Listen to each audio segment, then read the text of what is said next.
news. Tickets for the Conference on Religious Trauma, Court 2023, are now available. Also, if you're interested in an ad-free version of the Divorcing Religion podcast, come join me over on Patreon. Links for both are in the show notes. Thanks. Hey, everyone. Welcome to the Divorcing Religion podcast. I'm your host, Janice Selby. I'm a registered professional counselor and a religious recovery consultant. My guest today is Dr. Josie McSkimming. She's an Australian social worker, psychotherapist, lecturer, and researcher. She's been in full-time private practice since 2000, specializing in relationship therapy and adult mental health.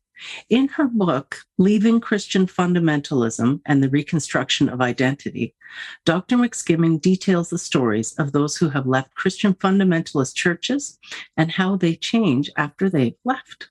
I first heard Josie when she was a guest on the Mindshift podcast, interviewed by my friend, Dr. Clint Haycock. Welcome. It's nice to have you, Josie. Thank you. It's lovely to be here. Oh, yeah, I can hear your accent. I feel warmer already, and I see your beautiful Australian wildflowers. And you're making me wish I was there. We're about 27 degrees Celsius here. I know, gosh. That's delicious, isn't it? That sounds just wonderful. Now, for folks who aren't familiar with you and your background, could you tell us a little bit about your religious environment growing up, or what things were like for you in a religious sense?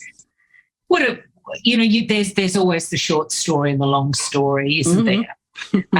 The short story is I was converted rather than growing up in an explicitly evangelical or fundamentalist church.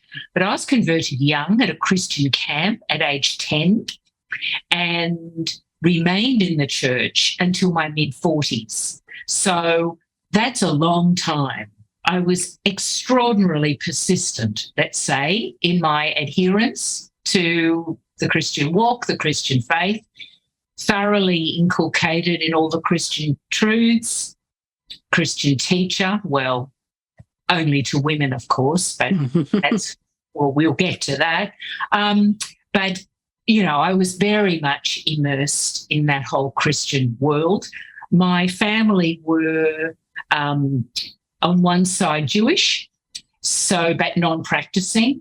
So I had that. And then on my mother's side, that was my father's side, and on my mother's side, they were kind of more high church. I don't know what that means to your listeners, but that's more kind of progressive, Anglican or Episcopalian. It's a sort of a progressive liberal view of scriptures. So that was kind of my background. So my parents were rather horrified at my very ardent conversion as a child.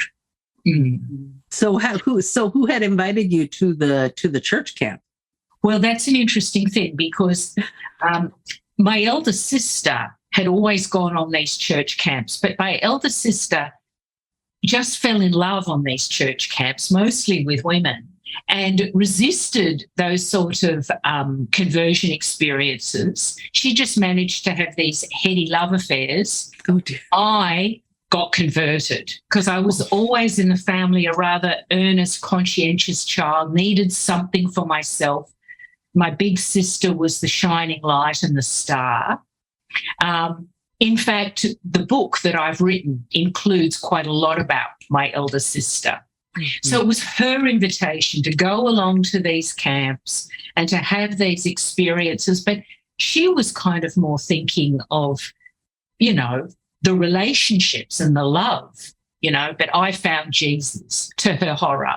Oh, yeah. And you really dug in deep. It sounds like you were very hardcore and devout and earnest in your acceptance and embracing of all things Jesus and Christian. All things Jesus from the earliest time.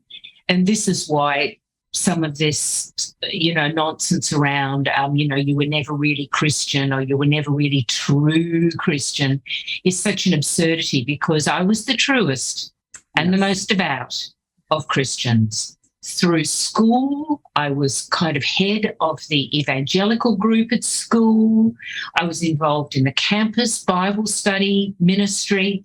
University is where it really cemented, because I got involved in the very fundamentalist, profoundly evangelical university ministry. I don't think I'm alone in that. I think often university is when you really become immersed. Mm-hmm. And of course, I married young, as people did, still do, so you won't burn in passion. That's right. Better to marry than to burn.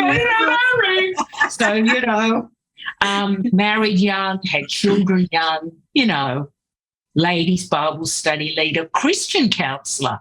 I was on all the Christian counselling lists. So when you needed a Christian counsellor, go-to person. Wow. I'm blacklisted now. Yeah. Afraid so. Afraid so. So it's interesting. You had a conversion experience at an early age, and we know that conversion often takes place during a vulnerable time or time of transition. And certainly at 10 years old, which is also the age I got baptized into the Evangelical Pentecostal church. Wow, interesting. You're not old enough at 10 years old to make a lifelong commitment to anything. It's just, it's cruel to push these sorts of decisions onto children and even teenagers. They don't have the ability to evaluate it critically. And yet that's when it happens at church camp and places like that. And then again, in university, another time of transition where we're moving from teenhood to young adulthood. It makes sense. That's when the cults come out in full force. Well, in fact, that was sort of taught by the chaplain or the pastor who was running the university ministry, is that this is a vulnerable and this is a transition time for young people. So we're going to really get them now. And so that was a lot of our cold evangelism, just on the library lawn, all that kind of going up to people, small group immersion. All of that was designed to get people then. But, I was a bit vulnerable at 10 as well. I wasn't, I was getting into a lot of trouble at school. Even at 10, you can kind of find yourself a bit troubled trying to find my way in the world. And when, one of these, wonderful leaders says, Jesus is the answer, well, you grab on.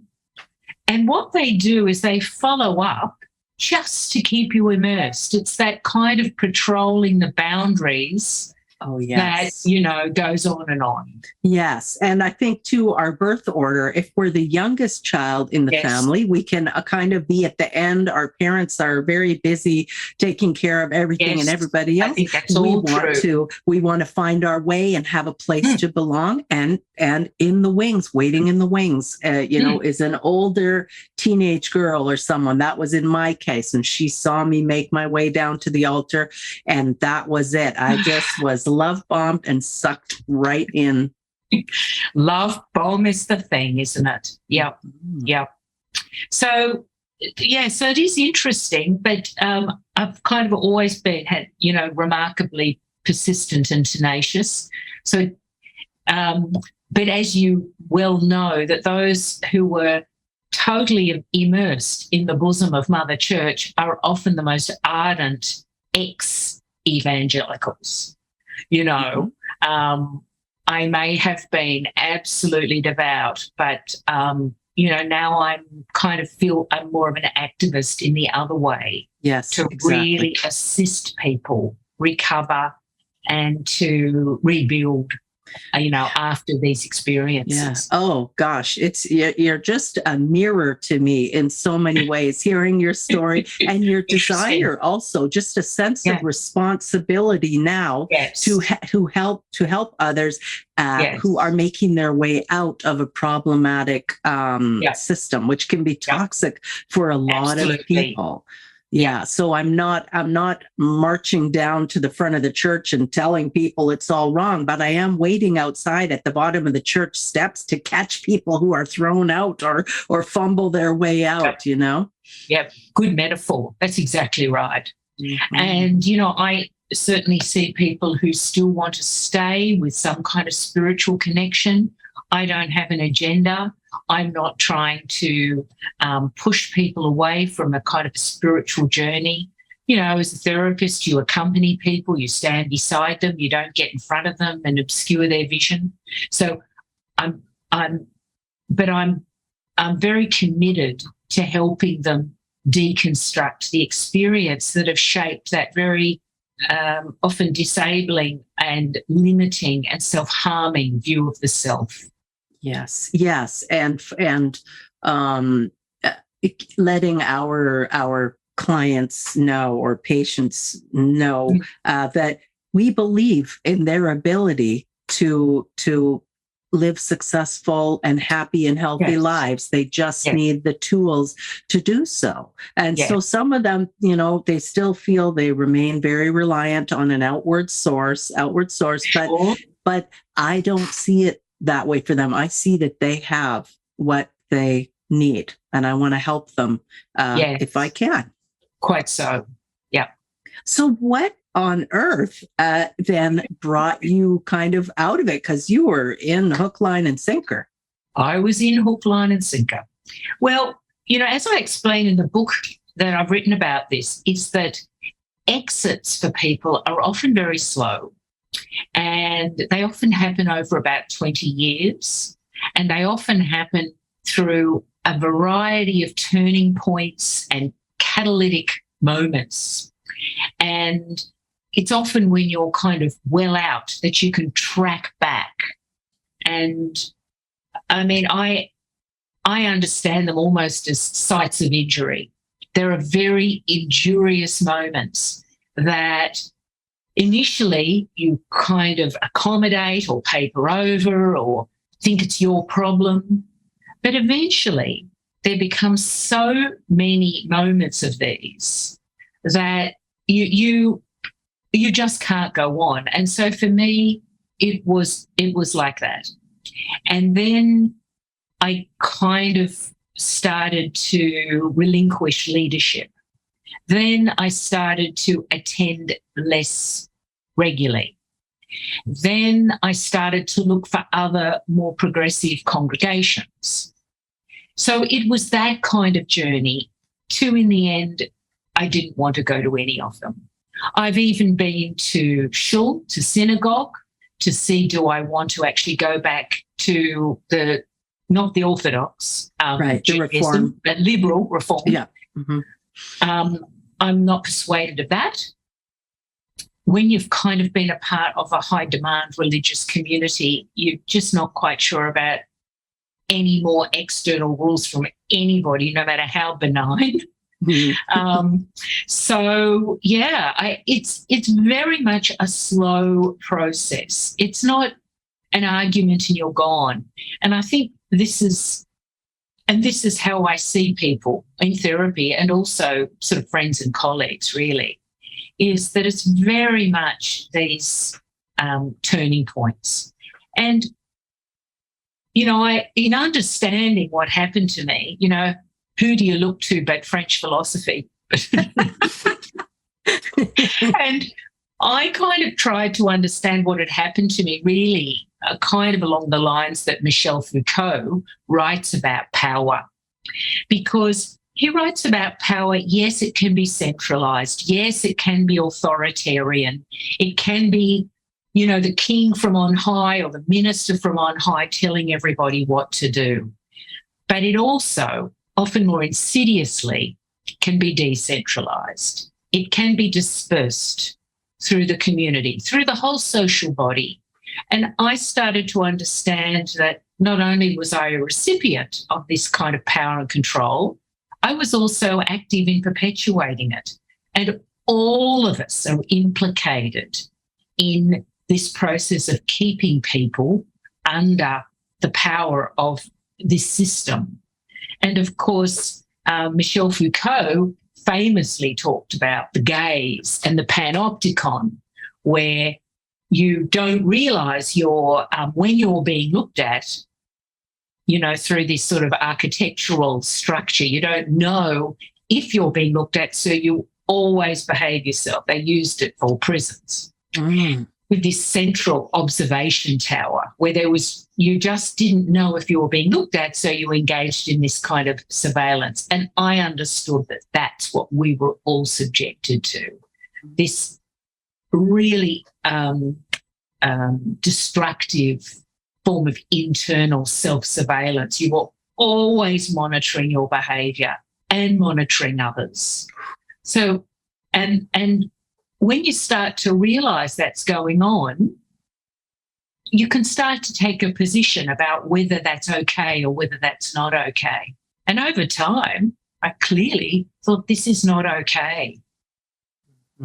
Wow. That's so powerful, that whole notion of constantly policing ourselves. And that's exactly what goes on. And that's then exactly also right. policing and judging others. Right. And to adopt that from childhood is so... That's right. Wow. And so if you don't have your quiet time or your prayer time, or if you don't go to Bible study or church, yes, there is shaming from other people. Sometimes they call it counselling, but it's kind of shaming. Yes. But there is this profound self-surveillance and inner policing. And that's how you control people. It's the best way to control people. That people kind of absorb and digest all of these so-called truths about themselves and the world, about how women should be, about how men should be, about how sexual you should or shouldn't be, all of that, and how you all relate in this community. And that's all taken as God-breathed, God-inspired, the truth of God. So you can't argue with it. You kind of take it in and you police yourself. And that's why I think it's very hard to leave, because you have to reconstruct. You have to kind of reposition yourself. You have to uncouple yourself from this system. Right. And then I wonder too, so the whole idea of being submissive in church, especially for children and women, but also men are supposed to submit to authority. And this lends itself to predators rising to the top, and then they have a situation where they can weaponize the concept of forgiveness. And so then they're telling people that they're not to talk about it. They should keep things a secret when there's abuse that's going on, and they should just continue to forgive. And it makes it very, very hard. And then sometimes I think there can be a degree of moral injury then when people they know they should be speaking up. They feel that, but they're so terrified to do so because they're trapped in that system. I think it's an important point that predatory people can assume great power within these structures. Bullies, people who act in abusive ways. And myself, I was kind of told in a kind of a private meeting with one of these people about how all the problems in a relationship I had, heterosexual relationship I had, all the problems were to do with me. I didn't have a quiet and gentle spirit. I was too dominating. I was too opinionated. And what I needed to do was to go and meditate on the fruit of the Spirit, on a daily basis, and learn to keep my mouth shut. And, this is actually bullying. This is abusive. I know some people clearly people have a lot worse. I mean, there's sexual predation, as well as sort of profound psychological control. But, that had a very bad influence on me for a number of years about self-acceptance and, being able to work out who you were. This is in my 20s. So, this was really an act of bullying. So you had someone else tell you that. I told myself that. I gaslit myself, and I told myself. Get gaslit, and then this is the self-surveillance. Right. Yeah, that's exactly right. And I thought my marriage is so difficult. It must be because of me. It can't be because of him, because he was given to me to be my spiritual head. It must be me. Yeah, it must be you. I'm not submissive enough. I even took to wearing a head covering to try and remind myself constantly that my role was to submit and to serve. And I was very, very earnest about it and tried really, really hard. Surprise, it didn't work. The marriage was still hard and didn't work in the end anyway. But just the blaming that went on, because I believed what I read in the Bible, and I believed that he was to be my spiritual head and he could do no wrong. Oh, and if only this was an uncommon story that you're telling. I mean, you may well have, like me, I used to see a lot of Christian couples early on in their marriage because, I was a go-to Christian counsellor. And the sexual problems to do with men, the Christian men who almost 100% seem to have a pornography problem because of our completely screwed up view of sexual expression, sexual behaviour. Mm-hmm. So they were expecting something from these women who couldn't have sex at all because of shame and self-loathing and wanting to serve their husbands, but couldn't have sex. Yes. And this is exactly why frozen up. Oh, yes. Physiologically, yes. Yeah, vaginismus. So there was all kinds of problems that would result from these ideas. And look, now we're talking about these notions of men and women that have had so deeply harmful effects on people. We have an organisation in Sydney, I think it's still going, called Equal But Different. Oh, yeah. Which is all about this complementarian view. Mm-hmm. It's not an egalitarian view, as you know. It's all this complementarian view that, God made us to be different and women in this sort of submissive role.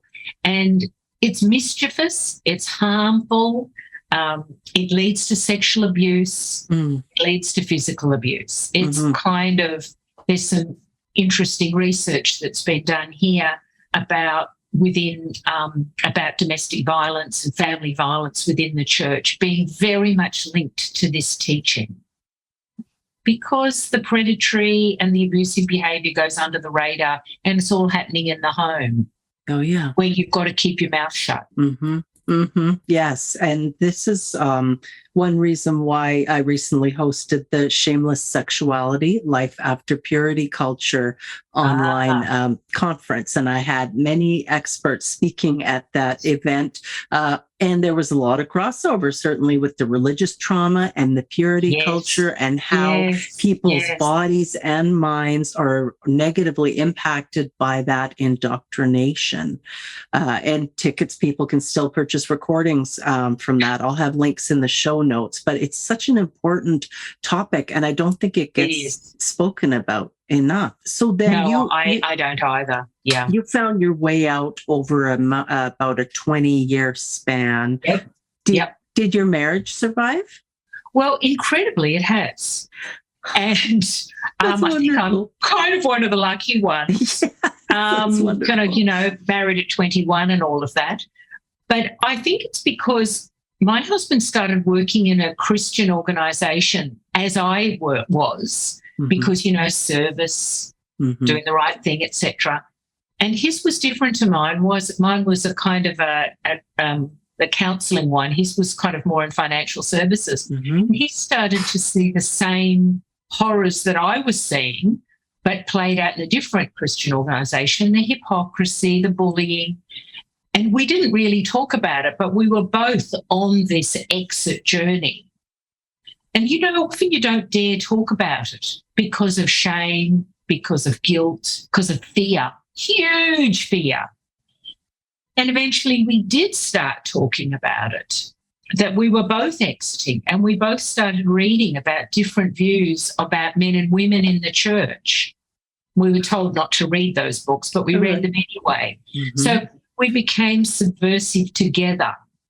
And this sort of counter conduct that, you know, I'm kind of quite interested in, people's counter conduct or their counter story or their counter behaviour that's often done, this subversive resistance that you do, you know, quietly, like a double life. Right. Which is, I felt we had a double life. You've got your Christian going to church life and your Bible study life, and then there's this one going on. We sort of did it together. And so we survived. But, you know, a lot of people don't, because one stays sort of immersed and the other leaves. It's dreadful. Or, as a lot of the people I see coming for counselling, they should never have married their partner anyway. They married young. They married because they were told, you know, you can marry anybody as long as they're single, the opposite sex, and a Christian. It used to be called the sock principle in the churches I went to. Can you believe that? The sock principle. You could marry anybody as long as they were single, the opposite sex, and a Christian, because, you know, even if you didn't like them much, Jesus is Lord. Wow. So some people just married just fundamental mismatches. Anyway, they broke up, didn't they? Yeah. Wow. I'm fortunate because our marriage didn't survive, but eventually my ex-husband, who had been a pastor, and our daughters, we all deconverted. And so now we're still quite a happy unit, quite a caring container of friendship we have for each other. Now that's I think, if you were a pastor, I was so grateful that neither of us actually went into theological training, because I think that adds an extra dimension, doesn't it? You know, because to deconvert when you're a pastor means you lose your profession, you lose so much. I mean, you lose everything. Oh, yeah. At least we could go into other fields, you know. That's right. And when you've spent $50,000, $75,000 to attend Bible college and get your degree, and yes, so it's there's a lot of difficulty there when folks are coming out of it. And then, so you already had been working as a Christian counselor, and then at some point you transitioned into a secular therapist of sorts, and you wrote your book, and your book has a lot to do with identity. I wonder if you could talk with us about that, because my entire identity, and I think yours probably too, was wrapped up in my ideology. And once I started pulling that thread, and I was no longer a Christian, I was no longer a homeschooler, and I was no longer a wife, all these things, my worldview dissolved. I didn't know who I was. My personality had never had the chance to develop apart from my parents' religion. Yes. And that's exactly right. And that's what I was terribly interested in. And that's why I found it interesting when I did my interviews, my in-depth interviews with a lot of people, and also in my clinical work, that this notion of the double life was probably even more prominent than I realised. This idea that people over a long period of time were engaging in these acts of resistance and subversion. So eventually, this is for myself, I felt like I was able to draw on that. I was able to almost, let that rise to the surface, as I've said before, almost like a sunken ship. It's here. I've got something, and I can kind of make something of piece together in some kind of story, the story of my own resistance. And what does that say about my ethics? And of course, this is how I do therapy, but I also wrote about in the book, that when you actually start to reinvent yourself, it is often about a reinvention of ethics. And for some people, this is hugely liberating and interesting. They think, well, what do I think about abortion? What do I think about same-sex relationships? And they actually can shed all of that sort of theology or truth discourse about this is the truth and start to think it through for themselves. Other people don't find it quite so freeing. They find it terrifying. Mm. And so it is finding your ethics, but I also thought you rebuild your identity certainly by the resistance, but also by self-seeing. You know, we did so much self-surveillance. So I wrote in the book about starting to see for yourself. You're no longer subject to the gaze, but you're doing the looking. So do the looking. Mm-hmm. And as you do the looking, see what you find. And you can often do this in community with other people. So people form these evangelical communities. People find other apostates or semi-apostates elsewhere by your podcasts, by your conferences. You know, when I left, my church, there was nothing. Mm-hmm. I think I found xchristians.net on the internet. Mm-hmm. That was it. Yes. This was kind of before we had any form of social media. Yeah. It was about 2005 when I left. So very isolating. It was very isolating. So I think, I think that the power of community can be very helpful. But the idea that you, the idea that you've got to kind of find your authentic self, sometimes I resist that a little bit because some people say they don't know. So I say, no, maybe it's not to find yourself, or maybe it's not to discover who you are, but to refuse who you were before. So it's a process of refusal. No. And in that refusal, things may emerge for you. That feels powerful. I like that. I kind of like it. Look, French philosophy. This is why I kind of found Foucault and even the rather obscure Deleuze and some of those French philosophers who kind of write so cogently about the controlling society. I felt that really applied to our church communities. Mm. And I did find some of those concepts very, very freeing. I didn't have to know who I was. I could just refuse the old story.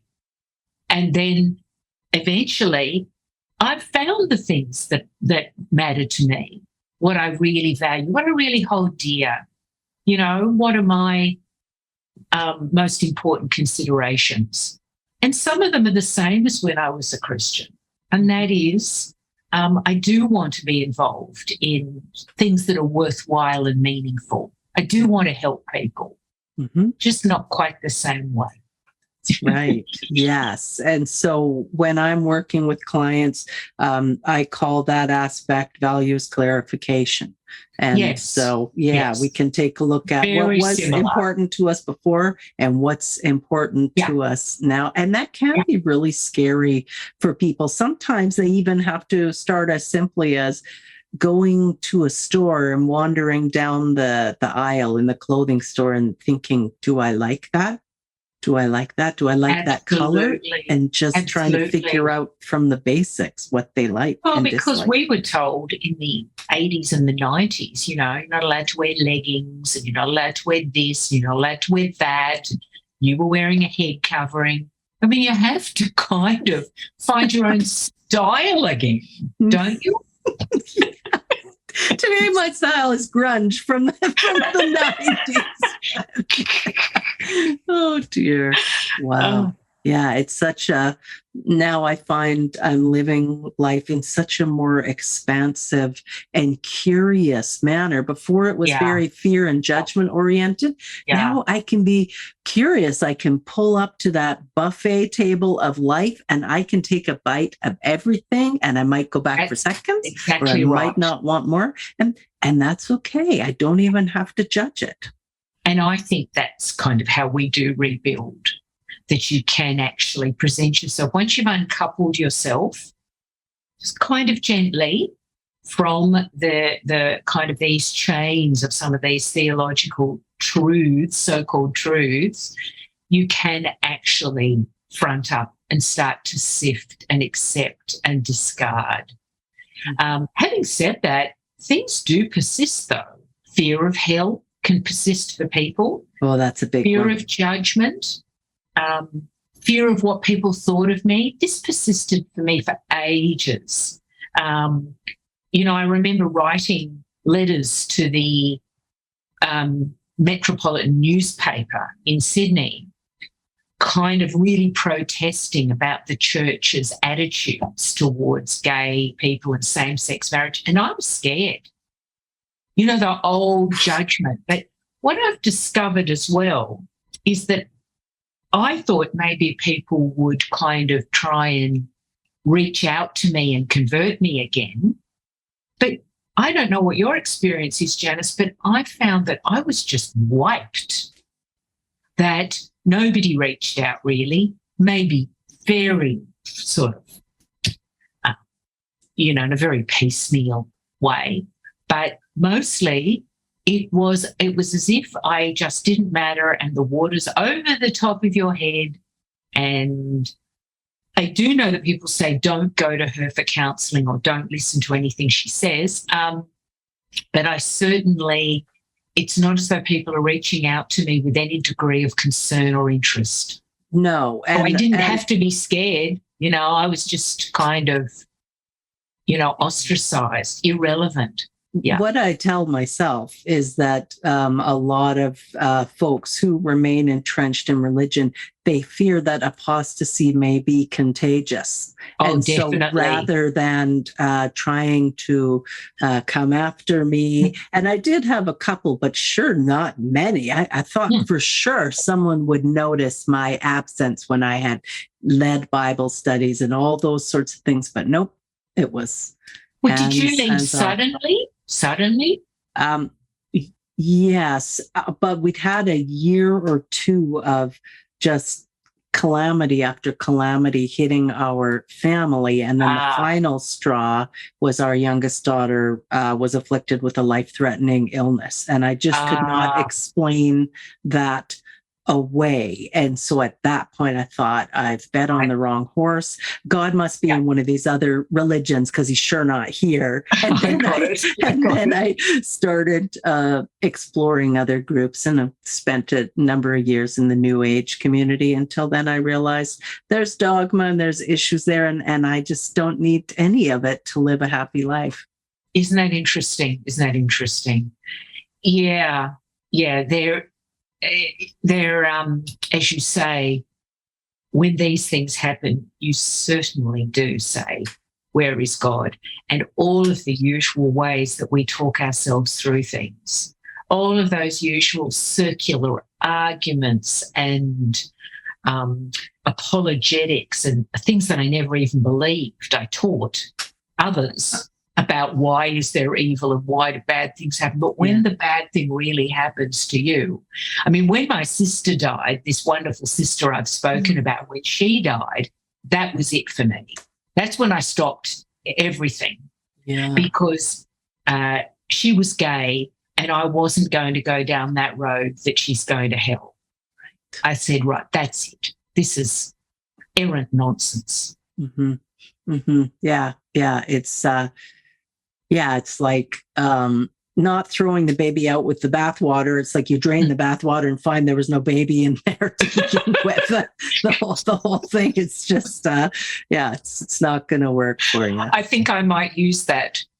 Sure, go for it. When you drain the water and there's no baby after all. And all that worrying about the baby. That's right. There's nothing there. So did you... You obviously then lost church community relationships and friendships, but not so much with your family because they weren't as deeply invested in religion as you were. No, I didn't lose my family, not my family of origin. My children, my adult children, still tease me about the times that they were forced to go to church. I'm a grandma now. They tell their own children about grandma used to make us go to Sunday school. My kids tease me and they say, remember when you wouldn't let us use the word adorable because you said we could only adore Jesus? Sorry. Sorry, I can only say sorry too. I know. And I'm embarrassed and somewhat ashamed, but that was a long time ago and I was living in a different space and time. But no, my own parents were somewhat relieved, although I was kind of embarrassed to even tell my family, my sisters, my parents, because I'd been so involved for so long. When I finally wrote my book and I think they read it, I think they got a shock. Like that, my goodness, all this has been going on and we didn't even really know. I certainly wasn't too open because I was embarrassed about what had happened. And, you know, I felt like I'd wasted an awful lot of years. And, you know, I've kind of tried to come to terms with that idea that no, time isn't wasted. Some really important, interesting things did occur, church notwithstanding, because it's just not helpful or productive to have all that idea of the wasted years in the church. But initially, I did experience quite a lot of that, and I felt embarrassed, you know, that a clever person could waste time, etc. And my research participants and clients are like that too. They're embarrassed. Mm-hmm. Do any of them tell you they're struggling with anger, or was anger anything that you felt for having been kind of duped in the first place and then given so much of your resources? I'm still angry. Yeah. I'm furious. But there's a difference between kind of, you know, that reactive rage and maybe this constructive anger, which is all about refusal, which is all about, you know, I call it like an anti-pastoral revolt. I'm still angry. I'm still angry at that white middle-class conservative church in the United States and what it's doing to American politics, those right-wing Christians. I'm furious. And I'm furious about how it nearly derailed our own political system in Australia. But thankfully, Australians really don't tolerate too much bullshit. And we voted out our Pentecostal Prime Minister. Oh, very good. Very good in May. Straight out on his ass. So we were all very pleased. Oh, way to go. And we have a progressive government and the whole country breathed a collective sigh of relief. But I'm still angry and I still feel the need to be an activist on this front. Yes. But it's not so much about the wasted years. It's more now I need to speak because there are others who still have so much fear and so much shame and so much, let's face it, damage done that they can't speak. They're still in abusive marriages or they're still exiting. So I feel it's a kind of, you know, a moral responsibility to keep being, you know, maintain the rage. Yes, and to let people know that religion is not benign. Indeed, it can be very harmful to a great many people. And this is where we talk about religious trauma and religious trauma syndrome and want to bring that up into the public discourse so that people become familiar with it. Because typically when I mention religious trauma, people who've never been religious, they say to me, oh, do you mean priests harming children?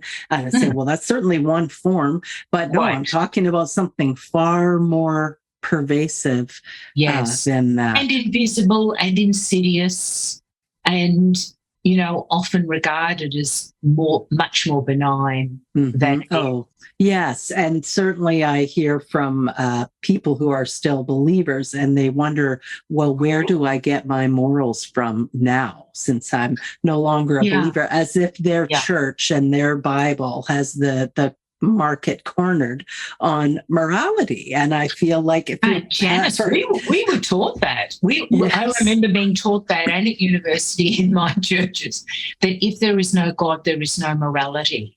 So you cannot make moral choices. You cannot find a kind of a moral compass or an ethical frame of living without God, without absolute truth. And this was argued very frequently and very persuasively. And so to get to the point to say there is ethics, there are ethics, and there are ways of living without so-called absolute truth, does take a little while, because you've got to discard or at least uncouple yourself from that teaching, which you have kind of internalized and taught yourself and believed, even though it was, felt there was a cognitive dissonance, the old cognitive dissonance that you tolerate. Yeah. That you kind of are believing a whole lot of different things that don't make sense all at the same time, that all contradict each other. Yes. And even to get to a point of admitting that, when we can finally admit, I can't hold all these conflicting views. Yes. And really then, when we divorce religion, and specifically Christianity, I'm talking about it. There's like a maturing that happens, a maturation, because in the church, we're told to be as children. And there's a vested interest in keeping us like children, not doubting. Doubting is a sin. So no questioning. And, curiosity in childhood is immediately stamped out for obedience. You must obey the first time, every time, with no questions. And that makes you a good church attender. But when we leave, then and we are questioning, and we go through a process of painfully having to grow up in the reality of life outside the church. And this is when we're finally exposed to the concept of nuance, because we must leave behind these rigid black and white authoritarian views if we're going to survive and thrive in this world. There have to be shades of gray. Well, it's interesting, because one of the kind of the turning points for me is that I realised that my clients who were talking about shades of grey, their kind of spiritual questionings were paralleling or echoing my own. They were giving voice to what was going on inside me. Now, this is with your clients, so I wasn't sharing that. So I wrote an article about this, about being grey in the therapy room. And I started to realise that grey, or at least maybe rainbow, was preferable to the black and whiteness that I'd experienced. But as you say, there's, such an infancy, and sometimes people are doing this in their 30s, 40s and 50s, and you don't feel equipped. That's right. You still feel kind of young and immature and trying to figure this stuff out. Yeah. Oh boy, I didn't start doubting till I was about 40. And then in a very short span of time, the marriage was over, and I was having a second adolescence when I'd never really had the first one. And I decided nothing would be off limits to me. I was going to give myself permission to try all sorts of things. And it was very messy. I tell people it was like holding that beach ball underwater for too long. And then it finally springs up, and it's so messy. And I'm sure my children got whiplash watching me just go from being wound so tightly to then having no rules and regulations at all. And now, as time has gone on, it's been about 12 years since then, I've found my feet, and I've found a more middle road rather than so extreme. But it's been quite a journey. And it does remind me, when you say it's messy, that particularly for people who are LGBTQ in churches, who have smothered that for years, being told that the only option is to live a celibate life. Right. And then that messiness can go into a huge amount of sexual expression. Then there's often such profound guilt, because they're still got one foot in and one foot out of the church. And this is why, our LGBT friends are so important to care for, because they are at such a high risk of self-harm and suicide while they're exiting. because of that self, that they feel that they're under God's condemnation. Mm-hmm. I mean, we know as exiters and apostates about guilt and about fear, but they kind of have it 500% more. Well, and they're the people who often seek counselling with me. Yes. And one of the reasons my marriage ended was when I was finally divorcing my own religion, and I was able to recognize my own attraction to women. And I knew that from the time I was about 12, but I had really just pushed it down because it wasn't acceptable. But, when these things start to surface and I started to recognize if this is the only life I have, there are a lot more things that I want to try in this world. And I can't I'm not going to contain or keep myself from doing things that aren't going to be harmful to other people. That's right. That's right. I wanted to find out. Yes. Yes. And so, it's just incredible how that all happened. And you're right. They are LGBTQ community, just very vulnerable. And particularly, I live next to the United States, and seeing the rise of hatred and fear aimed at those communities. Exactly. And that's what I feel that I maintain the rage about. Mm-hmm. Not that kind of anger towards minorities that sort of terrifies me and sickens me that we see in the United States, but the kind of the anger that says, treating people like this hate speech, this loathing, we have to keep speaking out. I mean, some of the talk from the United States about that recent shooting at the gay nightclub have just appalled me, floored me, about how these Christians speak about people who are gay. I mean, it's just staggering. And when I talk about the double life, I mean, like you at 12 who knew you were attracted to women or girls, and I knew from a very early time that there was really a great diversity of sexuality. I knew it at university, but still I couldn't say it. I used to go to seminars that were even talking about conversion therapy. Sorry, true story. I mean, it's just appalling what one did. Yes. But I did do it. And I thought that was the way forward, conversion therapy. I mean, it's just sickens my heart. But I knew when I was even sitting there listening, thinking, this is actually not right. Oh, wow. So that terrible, thing that we have going on, that's what I meant about the double life. But thankfully, I was able to kind of shift all that debris. Right. But still, I feel as though that mental furniture still sits in my head a lot.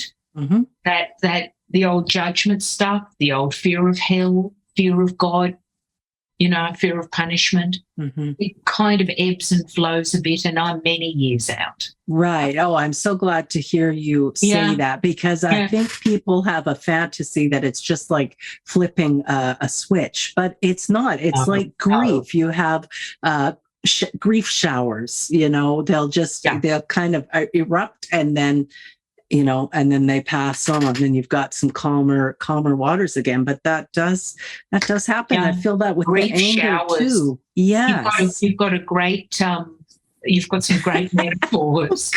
Yeah, and I find that the anger is a legitimate part of the grieving process. It's okay to be angry. We don't want to get stuck in it and have self-immolating kind of anger, but anger that prompts us to change is healthy anger. And regrets are also healthy because they indicate growth.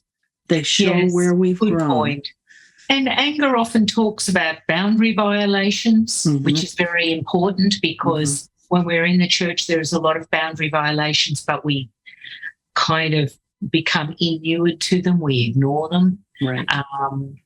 personal and actual physical boundary violations. Anger can alert us to our own principles. So when there's anger, there's that kind of that shadow side around what is this pointing to? What has been violated here? What has been trampled on? Because it can actually indicate your own ethical frame. So I kind of like the anger. Sometimes when it's red hot, I think, oh, now this is a really important indication to me that something very important has been crossed. Yes, I love it. Has been crossed. That's right. It's a great point of introspection. Yes. As you say, I don't want it to be self-immolating, and I don't want it to be reactive so that I shout at people. But I do want to, be alerted to my, again, which is often, not just sometimes, often reassuring about your own ethical substance. Yes. Well, tell me what's do you have on your agenda? Are you working on another book? Are you just fully immersed in your private practice? Are you still doing research? What's happening for you these days? I am actually writing another book. Wonderful. But writing a book, it's not easy. And the one that I wrote was an academic book, and it's very detailed, and it's kind of a little bit of a manifesto about how I understand church's work. Right. So I'm actually writing a memoir, which I have finished, which is about my own immersion in the church and then my exit as it relates to my sister. Yes. Who was, quite a well-known person in Australia. Okay. So it's got that, but I've written it. I am talking with my agent about it. I'm editing it. It's I'm exciting. There. It's very exciting, but getting to this point and then actually getting things published and people actually seeing them can take 12 months, another 2 years. Yeah. So I wouldn't want to say that, hey, it's in the shops, but I'm definitely doing it. I started writing actually a biography of my sister, and then I realised and got a lot of feedback saying it'd be much more interesting if it was about the two of you. Oh, yes. So that's how I did it. So for people who are interested in sisters, deconversion, how it affects family relationships. Yeah, it's a whole story. And so was she an artist? She was a poet, a librettist, a novelist. Wow. Yeah, so she was a writer. Oh, yeah. Wow. And so are you. So, and a big sister by 6 years. Yeah. So, a little bit on that pedestal as big sisters are. So what she did, I wanted to do. Yes. Oh, gosh. I look forward to that being published and being able to read it. I hope so. I do. And I suspect my literary agent is going to say, no, you've got to do this, you've got to do that. So there's it's quite painful, this process. And writing about myself, it was extremely emotional. Yes. But I'm hoping it can kind of add to the body of literature. Yes. About this, because there was nothing for me, and maybe not much for you either. Right. And so we've kind of had to do it ourselves, write our own books, form our own groups. That's right. We're forging the way ahead. Dr. Josie McSkimming, this has been such a delight visiting with you. I feel like I've known you forever. Thank you so much for coming on. So easy to talk to you, and I have loved it. Thank you. Wonderful. And everyone, thanks for tuning in to the Divorcing Religion podcast. You can go to my website, divorcing-religion.com, to learn more about me and the services that I offer. We'll see you again soon, everyone. Thanks, Doctor.